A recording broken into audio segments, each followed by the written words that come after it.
What's going on, nation? Welcome to Little Sharky Talk morning, Tuesday morning here, July 23rd.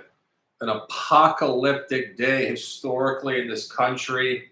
Cracking a beer, was grinding poker overnight myself. Took an ass beating in the poker streets, unfortunately. It's how it goes sometimes, but welcoming you guys to the chat. I know some of you guys are going to come in here over the course of this chat, and some of you guys are going to not come in. And I'll talk to myself. I love to talk to myself, as I always say. It's the comedy of Sharky Talk. The mind of the shark is always wandering. There's a lot of great self-talk up here, but sometimes I love to talk to you guys more often than not on these streams. So for those of you guys that are going to click in and listen to what I have to say, I appreciate you guys immensely. I'm going to retweet this so we get some people in the building. And we're going to talk a couple things, a lot going on here, and see what's going on in the streets of America and the world. And there's a lot going on, and there's no way around it. And as I usually do on these shows, I do crack one beer for the duration of the broadcast. I'll probably be talking for, I'd say, 25 to 35 minutes here. Drinking a heavy one this morning. I should say tonight, this morning. It depends on where you are in your life. It's a beautiful journey. A beautiful one here. Tropical Beer Hug. 9.9%, a big one. We could all use a hug in terms of the nonsense that's going on in this world. Cheers to you guys. If you're in the chat, please drop a line. Tell me you're here, and we'll see what's going on. Cheers up, fears down.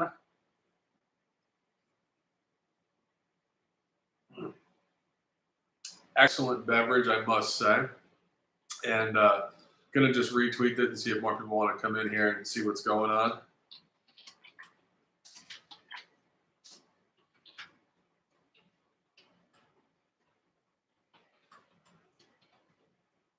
I know people are getting up for work. I know it's a random day in the middle of the summer, but that's kind of the point. It's always the point of Sharky Talk, is to get in there when people are not necessarily expecting it. And ultimately, these chats have been more so centered on political commentary recently, because that's what's been going on. I mean, I could sit here and rant about the U.S. basketball team being absolutely horrendous and being totally disconnected and having the wrong coach and all these different things, but I do want to make this comment on the record before it gets super viral, because I think this is, people are waking up to this nonsense, and I'll let some people file in the door if they're going to come, and if they're not going to come, it's like a beautiful girl with a guy that's taking some drugs and can't get it off. They're not going to come. So you know what? We're going to talk about it anyway. Cheers to you guys, and I'll get in there in a second. So I want to jump off this conversation with this point about Joe Biden.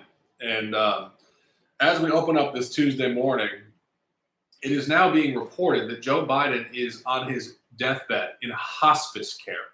And for those of you guys that don't know what hospice care means, it means that you're basically in your last moments. You're not even able to be taken care of to improve.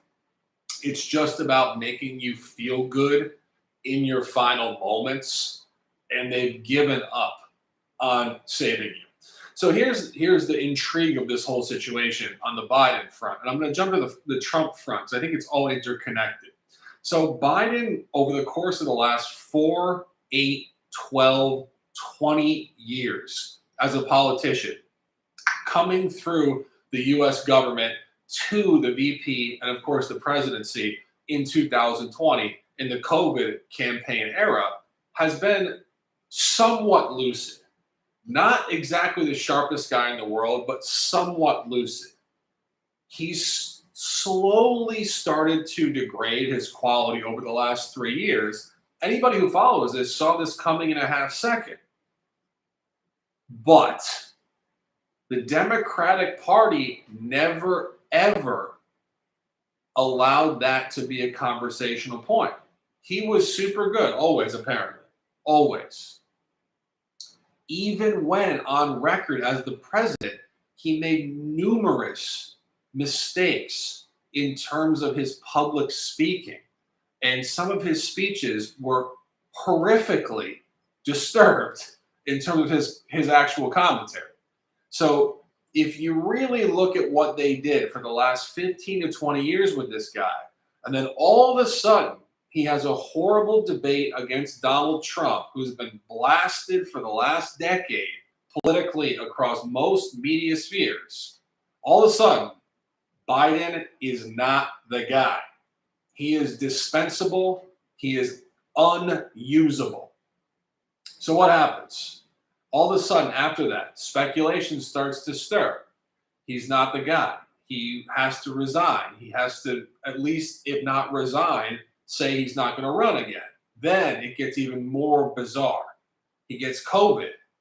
And then all of a sudden, 4 days ago, he says, I'm not running again. Nobody's heard from this guy. And all of a sudden, Kamala Harris is just plugged right in to the new Democratic position in this election. But this is where it gets even more mysterious. Now he's in hospice care, which means he's on his deathbed. So he goes from being totally lucid and the president of the country to on his deathbed within 2 or 3 weeks.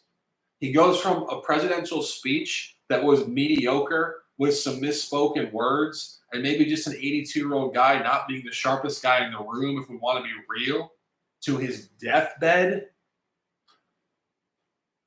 And then you go to the other side of this and you look at what Donald Trump has had to endure over the last 10 years.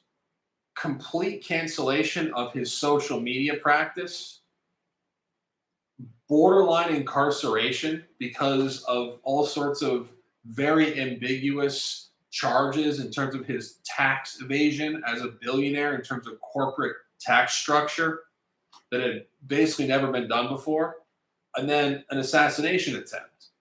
So if you actually look at what's going on here, the deep state has tried to take down both candidates, not just one, both candidates.